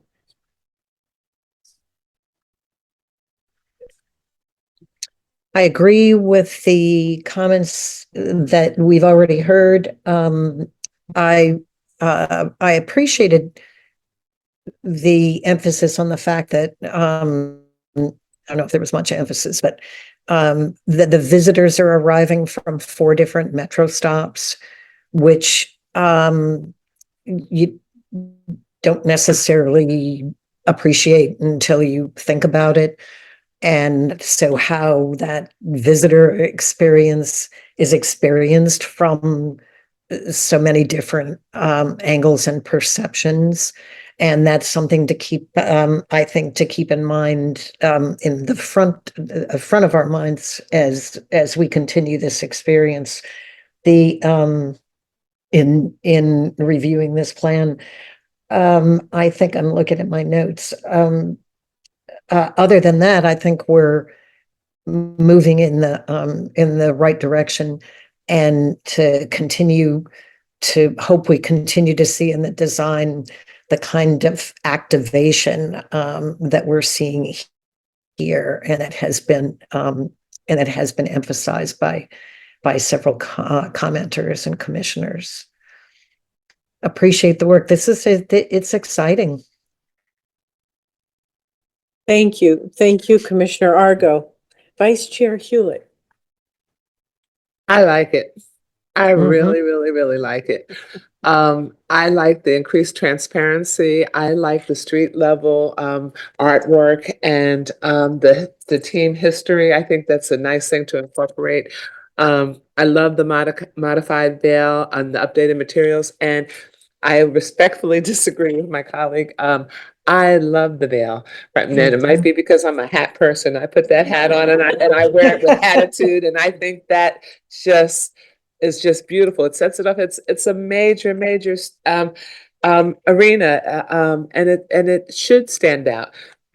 At the same time, I do think a little bit more refinement is great, in terms of the historic sites, to make sure we respect those historic sites. I come there a lot and I always take the metro. So I like that moving the entrance right there a little bit closer and wider. And so you're not standing in line forever and ever as they search your purse and whatnot. But I just think it's really, really nice and exciting and vibrant. And I think I do like a little bit more landscaping there, though. That would be good too. But that's all I had to say on it. I thank you so much for working with us, and I thank you, Ms. Hart, for your presentation. Thank you, Vice Chair Hewlett. Commissioner Green. Thank you very much. I just want to start by saying I appreciate the efforts of the applicant. The design has moved, since the last time it was here, and certain elements I particularly appreciate, like the addition of street level artwork and the team history. But there still are some overall larger concerns that I still have. As we talked about previously, the design intent of the original building was to make a vast arena appear to be a series of small structures. Of course, it couldn't achieve that. And rightfully, the current rehabilitation is prioritizing making the building appear as a coherent whole. And the trick is to really make it one coherent whole, not repeating the error, or the original error of making it appear to be a bunch of different parts that are each responding to their own their own micro environment. And so I think, and this has the added challenge of being in a very special location and needing to respect the 2 NHLs in the area, while necessarily asserting its presence. It's a large building, and it should be a large building. So a couple specific things. I still think the lower 20 to 30 feet of the building are really important in the pedestrian experience. And I'm concerned that the changes since the last time, removing some of the exterior facing retail spaces to improve access and amenities for scheduled arena events, could unfortunately undermine the urban vitality of the area. I'm not sure that that's exactly achieving what it's setting out to do. And when we move to the veil, the veil still appears to be disjointed, and it doesn't have the cohesion needed to hold the building together and really contribute meaningfully to the urban environment. And additionally, some of the relationships between this new design element, the veil, and the large rectangular video screens is not yet well integrated. They're working against each other.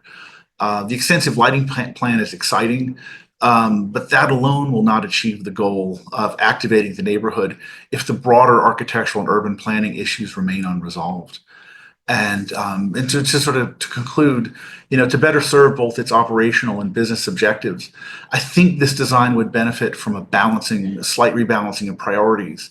This would ensure that the facility continues to contribute to the vibrancy and character of this city's one of its most important civic spaces. The building really needs to become a single building, and even with the proposed revisions, which moved it closer in that direction, it's still not there.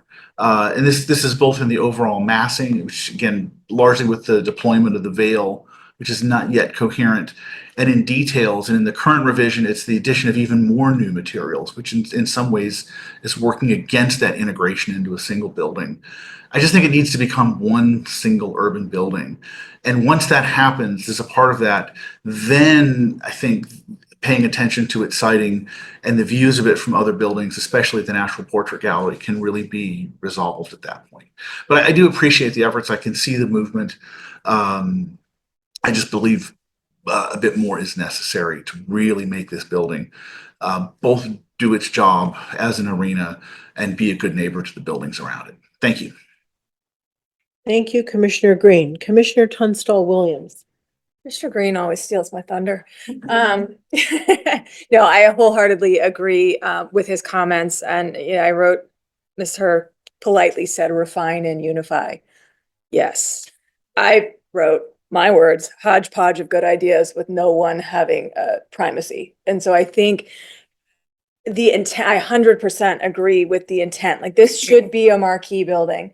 My preservation peers are going to be like, what? I'm less concerned about the NHLs. I think that those buildings are very strong and they can stand on their own. But your building needs to stand on its own, and right now it doesn't. Right? You've got a bunch of different things going on that do not sort of. It's not a cohesive whole. I personally, I do like that the glazing and the material changes. I think they help, but I'm not sure they do what you want it to do. Right? Then it starts to feel more like the theater across the street and some of those, which is just more like kind of pedantic. We've got those everywhere. And if you're trying to really go, well, I don't think the veil works as it is, it needs to go further. You either need to take it off and kind of tone down the building, or just like go for it, like a la like the Vegas sphere kind of thing, where you're integrating the digital and the roof, like, because all these different parts, something's not working. Datum lines aren't lining up, things like that. So I encourage you to go back and look at it. And I think you either need to be timid or you need to be bolder. And you're kind of in the middle right now. And I don't think you've quite hit the right note. So again, you're at concept, so it all is not lost, but I encourage you to just kind of keep pushing and thinking about how this can be, as Commissioner Green says, it's a big building. It's going to be a big building. The way it is now, I used to have a very fat cat who would hide behind very skinny things, and he wasn't hiding. And that's kind of what the building is. So it's like, hey, let's celebrate what it is and allow it to be its own marquee building. That's my goal. Thank you, Commissioner Tunstall Williams. Commissioner Dixon. Well, I like this fat cat idea. And also, I'm not a hat person. I'm not a hat person, but I think this is like a crown. Yeah. Crown on winning teams, on a winning city. So I don't know how you can integrate it. And I like the idea of going further. I like to go further stuff. So maybe a bigger hat. But I have a question. All the screens can be used as also television screens. So if we have a New Year's, we can also have that image on it. And there's image screens, not just digital with the alpha with the characters. It's going to be okay. I'm assuming it's like Times Square and that kind of thing. I also wanted to say I just I like the newness of it. And Commissioner Green is an academician and a recognized, knowledgeable person and stuff. But I think we're going beyond historical building structures here. We're making a new statement for a city that's moving forward and upward and to the space station concept. So I think I'm encouraged. I certainly would like you to incorporate the thoughts of my colleagues, but I'm liking the idea. Also, I would like to suggest that when you get this done, I'm not trying to promote your work, but that you talk to the people at the stadium. We might need a crown on that one too. So we have two buildings that have similar kind of a new genre kind of a pitch. So keep up the good whatever you're doing, and I'm encouraged, excited. Isn't that so? I said excited. I'm excited. Go ahead. I'm sorry, Mr. Cash. Thank you, Commissioner Excited Dixon. I Excited. appreciate it. That really love your. Not much excites me love these your days, either, I can tell you. Commissioner Cash. Well, I'm going to associate myself with Vice Chair Hewlett. I really think that the design is great. I think that it's come a long way from even what this commission saw. I saw it maybe a few months before, and the veil was not necessarily clicking with me. But I think that a lot of the improvements on the veil, making it more transparent, making it instead of swooping out, it's now kind of staying closer to the building. I think a lot of that has really gotten me comfortable with the veil. And I'm actually going to ask you to go back to a slide too. If you can go back to slide 29. I think one of the underrated stories about what's going on with this, and remember, it's not a new building. We're talking about we're rehabbing a very old building, trying to fix a lot of what's wrong. Right. But I don't know how many people have gone down 6th Street, what it looks like right now. But this is what 6th Street will look like now. I mean, if you go down there right now, on the left, that was the Jackson Graham building, which is the old Metro headquarters, which is a horrible, brutalist concrete thing. And it was fine because what's at Cap 1 right now essentially looks like a giant loading dock. But I mean, I think that the improvements to 6th Street by expanding the sidewalk and making this entrance where it's at ground level, because right now, if you want to use that entrance back there, I mean, it looks like a loading dock. You have to go up a ramp. They keep all of the headphones or something out there where you have to the purses where you have to put your phones. So I think that kind of the untold story about reactivating 6th Street here is a really big deal, because I don't know if you've ever been in the arena and tried to just make your way out. I always seem to somehow end up on 6th Street right there where the cars are coming out. And I'm just looking around, not sure where I'm at in this tiny little sidewalk. So I think it's really exciting. If you're not a fan of the Veil, you got 6th Street here, which doesn't have as much Veil. So, but I think that the reactivation of 6th Street, along with the rehabilitations going on with the Jackson Graham building and all that stuff, I think it's really just making one of these streets that feels like an alley right now kind of come back to life. And I think it offers a lot of opportunity with stuff going on the other side of the street to actually kind of activate stuff here rather than just having some loading dock. So I'm really excited about this side of the building. I'm excited about what's going to come eventually when we see the stuff that's going to talk more about what's going on in the streets around the actual arena instead of the arena itself. But I really thank the team for the improvements they've made. I'm sure there will be more improvements, but I'm very happy with where this has come to. So thanks. Thank you very much, Commissioner Cash.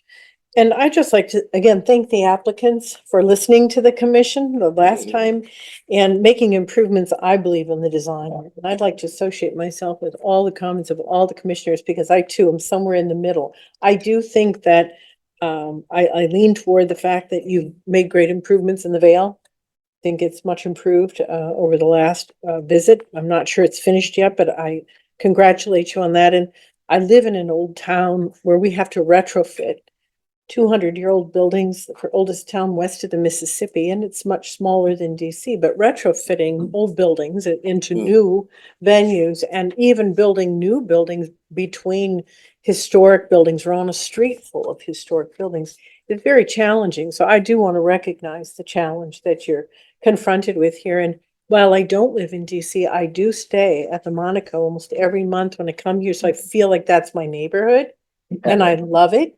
And I do feel like those streets are screaming to be closed in many respects around that site. In some ways, I'm just saying, the Christmas shopping was great in front of the hotel there. The portrait gallery, these are incredible historic assets in Washington, DC.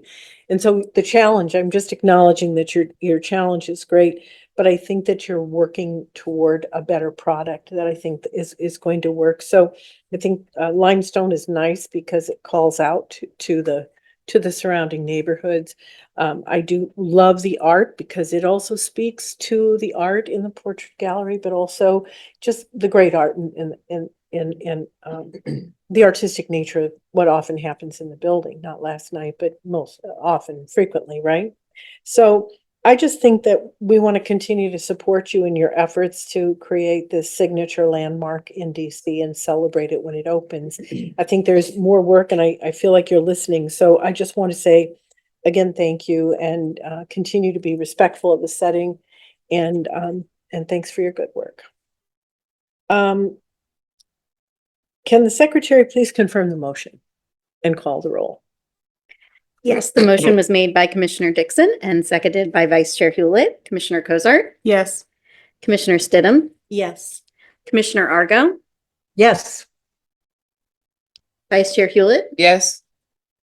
Chair Goodman, Yes. Commissioner Green, Yes. Commissioner Tunstall Williams, Yes. Commissioner Dixon, Yes.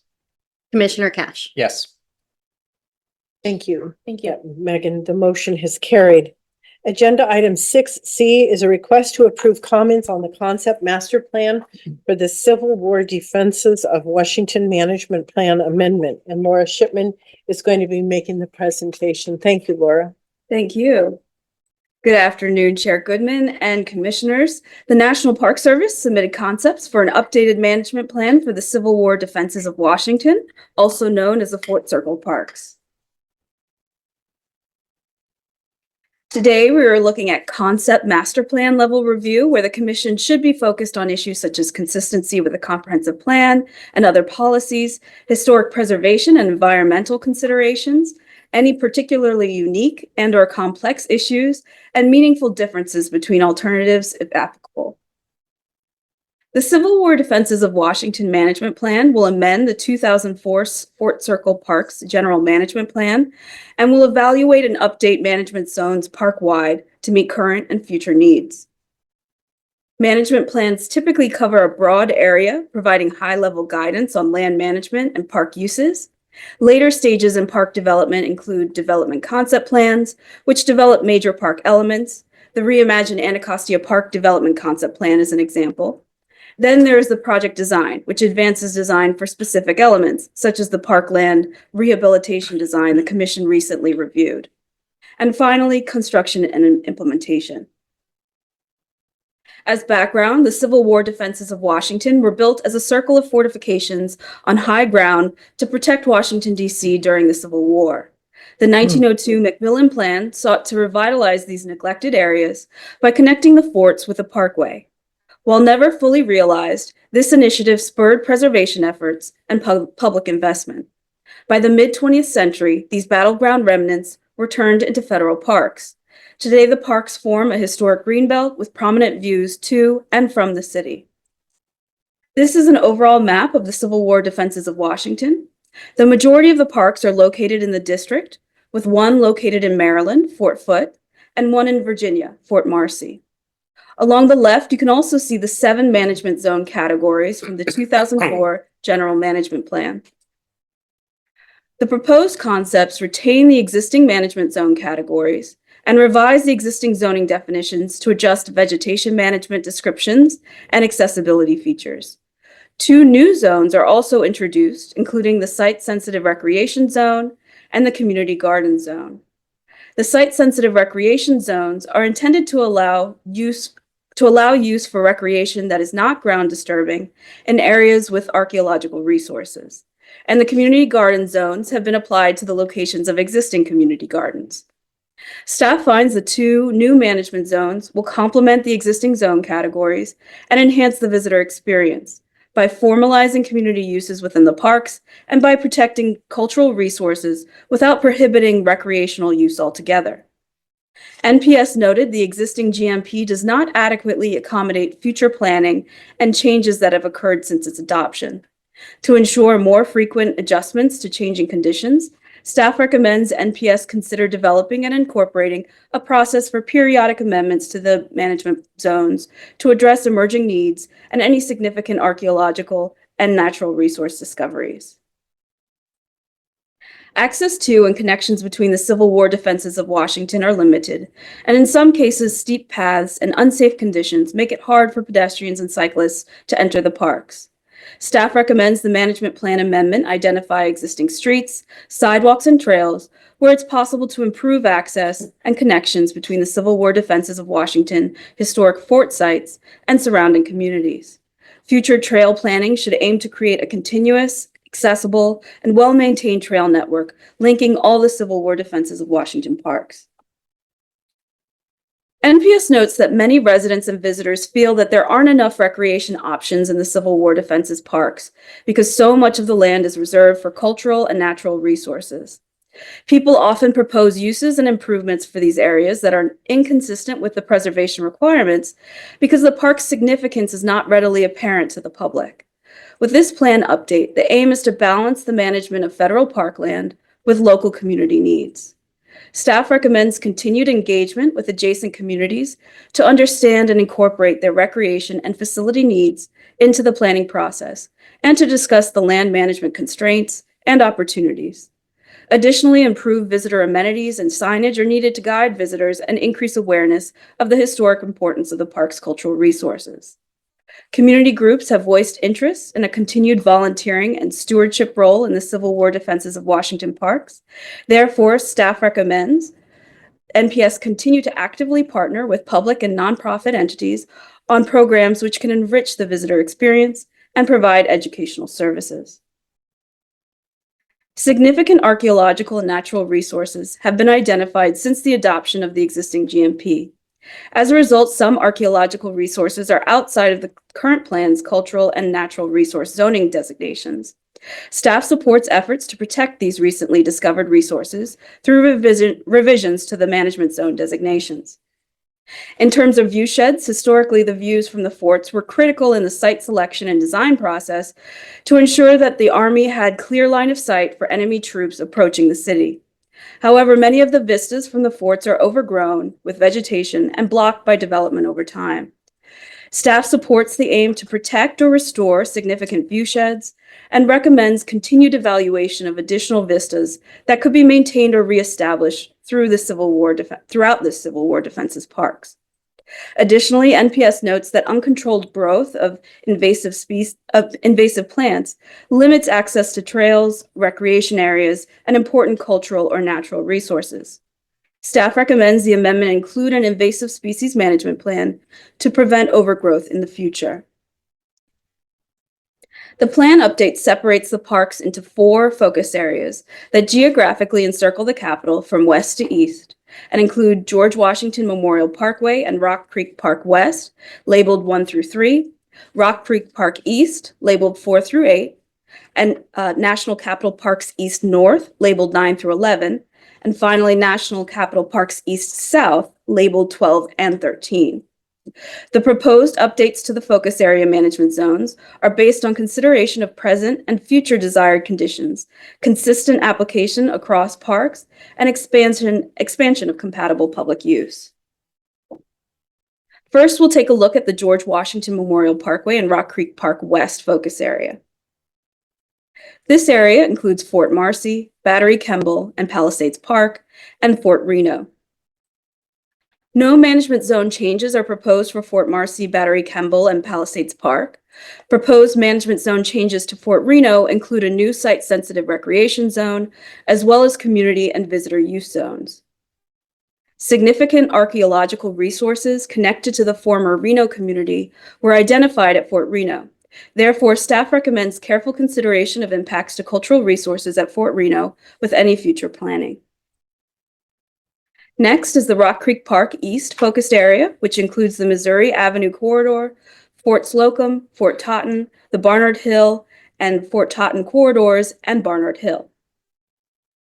Most of this area is designated currently as connecting corridors and cultural resource zones. The proposed changes include providing opportunities for recreation, formalizing community uses, and adding natural resource zoning. The northeast quadrant of the district is identified as an area with less dense tree canopy cover. Therefore, staff supports management zone changes to protect the character of wooded and densely vegetated areas in Rock Creek Park East. Additionally, staff recommends the amendment identify strategies and areas within the Rock Creek Park East focus area to increase tree canopy cover while preserving any significant views and limiting impacts to archaeological resources. The next focus area is National Capital Parks East North, which includes Fort Mahan, Fort DuPont, and Fort Stanton. This focus area currently includes primarily natural and cultural resource management zones. The proposed concepts expand recreation and community use areas to the extent possible and improve connectivity. The Fort DuPont concept includes two options for proposed zoning. The zoning options are the same, except option 2 adds a connecting corridor zone along Missouri Avenue, Massachusetts Avenue, Ridge Road, Fort DuPont Drive, and Fort Davis Drive. Staff supports the proposed connecting corridor zone in option 2 for Fort DuPont, as the addition of this management zone will allow opportunities to increase multimodal connectivity and safety around and through the park, provided that adverse impacts to natural areas are avoided or minimized. And finally, the National Capital Parks East-South focus area includes Shepherd Parkway and Fort Foote. Currently, this area is primarily zoned for the protection of natural resources due to the dense vegetation and steep slopes. Proposed changes encourage opportunities for site-sensitive recreation and enhance connectivity to surrounding neighborhoods. The Commission approved site development plans in June 2024 for the Shepherd Parkway Parkland Rehabilitation Project, which will improve the existing park site and offer residents of all ages a variety of amenities and recreational opportunities. Therefore, staff supports the change from natural zone to recreation zone proposed for parkland to align with the approved recreational improvements to the park.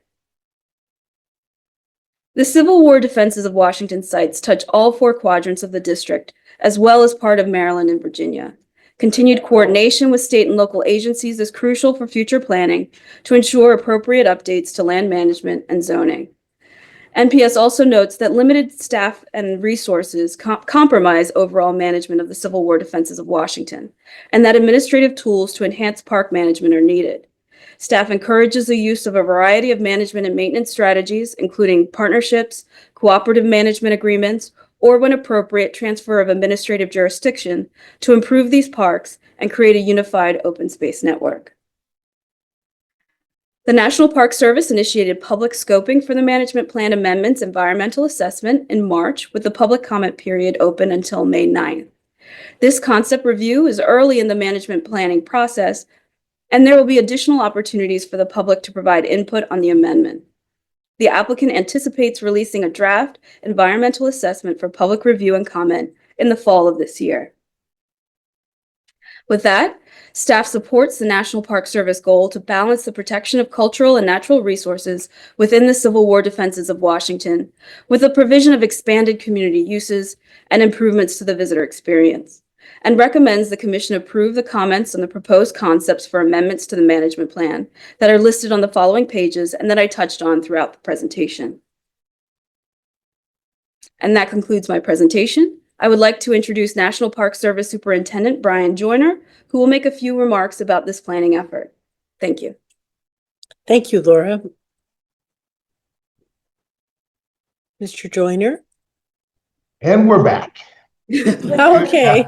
Good afternoon, Commissioners. I'm Brian Joyner, Superintendent at Rock Creek Park, and I represent all 3 of the superintendents and the park units are involved in the Civil War Defense of Washington, D.C. this afternoon. And I'm joined by my colleague Christine Bruins, the Planning Portfolio Manager for the National Capital Region. In 2004, the National Park Service completed a management plan for the Civil War Defenses of Washington, formerly known as Four Circle Parks. The plan established management zones and allowed uses for the 19 forts and green spaces in between. In the 20 years plus following the plan's completion, we've heard from local residents a desire for better utilization of the spaces and for additional recreational amenities. The National Park Service has recognized that many of the fort sites and open spaces are isolated and lack connectivity with each other and to the other parks and other community networks. In addition, significant archaeological and natural resources have been identified since 2004. As a result, Some archaeological resources are located outside of the cultural and natural resource zoning designations. Updating the Civil War Defenses of Washington Management Plan provides an opportunity for the MPS to, with community input, revisit zoning and allowable uses park-wide to protect the resources for future generations while considering more flexible zoning to meet community recreation needs. I look forward to hearing from the commissioners and any public comments that are to come by. Thank you. Thank you. Ms. Bruin, did you have a comment you wanted to share? Okay, no, okay, great. Well, Laura, thank you, and Superintendent Joyner, thank you very much. We appreciate the presentation. Do the commissioners have any questions? Commissioners online or in person for our speakers today? Yes, sir. Commissioner Dixon. Fort Staunton, I didn't pick up what changes or what in dealing with Fort Staunton, what was recommended in the report. I'm not asking for you to go through the whole thing. I'm just curious. We can pull up the slide and Superintendent Joyner or Christine, if you want to go through the changes to Fort Stanton. And let me tell you one of my focuses. The connectivity between Howard Road and Marionberry Avenue now. Is that still there, or is it there because it gives access to Fort Staunton to people who are on Marionberry Avenue now, and the folks in Fort Staunton itself? That's one of my real focuses. Talk about connectivity. So the proposed changes at Fort Stanton are, right now, it's zoned almost entirely as a natural resource management zone. We're establishing a viewshed management area in the area shown in orange by the red dotted line. That's an area where the community watches fireworks and has a great view of downtown. So we're proposing to manage that viewshed for the community. We're rezoning the areas near the Smithsonian Institute that's been transferred for their use. We're also looking at managing views near Our Lady of Perpetual Help, and there's a site-sensitive recreation zone proposed in that area, in that field, which would allow for recreation so long as there's no ground disturbing structures like concrete footings. And then the area that you're talking about by Marionberry, we're proposing a new biking connection there. I believe there's like basketball courts or a trail. So if you see in yellow, we're rezoning from a natural to a recreation zone to formalize those uses and provide a better pathway between those local streets and the fort sites themselves. Right. That's so there is going to be some attention given to that connection between Howard Road and bypass the basketball courts over to Marionberry Avenue. Is that correct? Correct. Very good. Very good. Thank you. Thank you, Ms. Bruins. Thank you, Commissioner Dixon. Any other questions for Laura and team? Hearing no questions, we're going to move on. Then was there any testimony that you had? Okay, thank you. Then is there a motion to approve? So move. Second. Been moved and seconded that we would approve comments on the concept master plan for the Civil War Defenses of Washington Management Plan Amendment. Thank you, Commissioner Dixon, for that motion, and for the second, thank you to Commissioner Stidham. Now we'll open for discussion, and the first speaker will be Commissioner Green, please. Thank you. No, I just really want to applaud the Park Service for this plan. This is really important. And I just wanted to reinforce one of I mean, there are many important components to this, but just wanted to draw attention to one that I just wanted to reinforce the importance of an invasive species management plan and just the conscious management of these view sheds. I mean, this is such an essential part of the original design of these forts, and there's nothing we can do about the new development that blocks and impedes and changes some of these things. But we can address the invasive species, which really just, in many cases, block these views. And just, this would do so much to address the visitor experience. And just want to, just shout out for that part and hope that it remains an important part of the plan. So thank you. Thank you, Commissioner Green. Commissioner Tunstall Williams. No, I will align myself with Commissioner Green's eloquent comments as usual, and I don't have anything else to add. Thank you, Commissioner Tunstall Williams. Commissioner Dixon. Yeah, I support what's been presented. I'm also excited. I spent a lot of time in Fort Staunton. I used to make that hike up Howard Road from my the apartments we lived in on Shannon Place, just off of MLK, and played basketball on those courts after that hike up the hill, and used to use that field to play football. Thanksgiving, we had a big football game there on Thanksgiving. The guys who thought they were professional football players showed up for that event. And after having a few sips, they were pretty good. So it means a lot to me. So I'm pleased to see the connection. Thank you. Thank you, Commissioner Dixon. Commissioner Cash. Thanks so much for the presentation and no additional comments. Thank you, Commissioner Cash. Commissioner Cozart. Really appreciate the work on this and the presentation, and kudos to the Park Service. I know this is a tough project. You all have sets of resources that are not infinite to be able to make this happen, but you have aspirations. I was just looking at that partnerships piece and all the neighborhoods that are touched by this and how much people feel connection to, dare I say, ownership over some of these parks. So just really want to applaud you for the work on this and look forward to seeing it going forward. Thank you very much, Commissioner Cozart. Commissioner Stidham. First of all, thank you for the presentation. A general management plan is probably the least glamorous thing that we do. And talking about zoning and rezoning is something, you see people's eyes. So thank you for that. I have to say, this was one of the first plans I did when I came for the Park Service. And see it come back around is both heartening, but then I feel like I've been here a long time.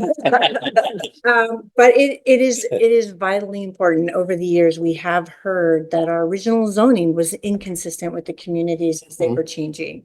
And it takes us a while to be able to respond to this, but we are, and we're trying to find ways to integrate those resources, but also to protect the resources at the same time.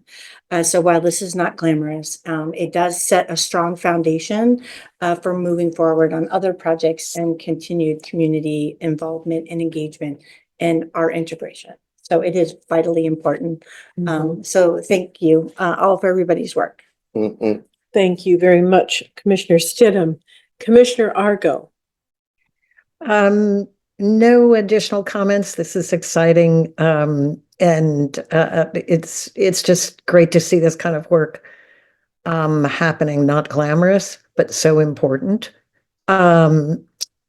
Appreciate the work. Thanks so much. Thank you very much, Commissioner Argo and Vice Chair Hewlett. I too applaud the National Park Service for this important work. And I echo the sentiments of my colleagues and no additional comments. Thank you, Vice Chair Hewlett. Madam Chair. Yes. I want to make one point. We face a real challenge here in the district with our parks. In most other jurisdictions, big companies are very happy to put money in to help develop parks, and because they get contact with the political leadership and they get extra support when they come to Congress to get things because they help put a park in Chicago or in someplace else. We don't have that juice. So it's really hard for us to get folks to find money other than our own money to do it. So it's a real problem. And I just want, that's a challenge that we're trying. It's even more, I guess, people even more now with some of the stuff that's going on for us to worry about the funding for our community. So I just want to thank the Park Service for the struggle with it, and I understand that that's an issue. Thank you very much for highlighting that, Commissioner Dixon. And I just want to say too that, this as we say in Dubuque, Iowa, may lack some of the sex and sizzle of other projects. It is an important project. It's a very important project because these parks are what touches people. And it also it's just so important to maintain what we already have, and maintenance isn't exciting sometimes, but I think there is, as some have mentioned, some of the commissioners' excitement in being able to work with the communities within these boundaries, because it's, as we said, an opportunity for engagement. I think that, there's public feedback.